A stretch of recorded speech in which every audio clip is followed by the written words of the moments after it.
La ministre des Transports a dû serrer plus d'une centaine de mains aujourd'hui sur le site de Fiat Powertrain Technologies. Les 1300 salariés sont tous très fiers de travailler pour une entreprise qui produit chaque année 42 000 moteurs de poids lourds. Elle s'est lancée depuis 5 ans dans la filière du gaz naturel pour gagner en compétitivité.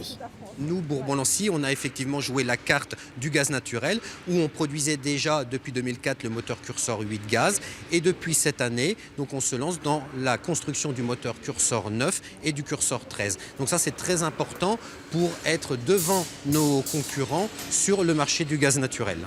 Le moteur C13 au gaz naturel est la grande nouveauté du site. Cette année, 4000 pièces seront produites. Un marché qui résonne aux oreilles de la ministre pour qui la transition énergétique est un réel enjeu. Le gaz est un excellent levier pour à la fois lutter contre le changement climatique, lutter contre la pollution. Et on voit donc que c'est l'occasion de soutenir le développement de très belles filières dans nos territoires.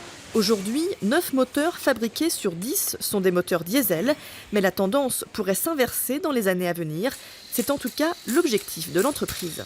Ça s'accélère extrêmement vite. On a notamment mis des nouveaux produits avec le tout nouveau moteur qu'on vient de lancer, le Cursor 13 à gaz à 460 chevaux, qui va nous ouvrir le marché entier. Il y a des modélisations de l'ADEME, de la FGNV, qui prédisent que le marché du poids lourd pourrait tout simplement virer à être majoritairement gaz dans les 5 à 10 prochaines années.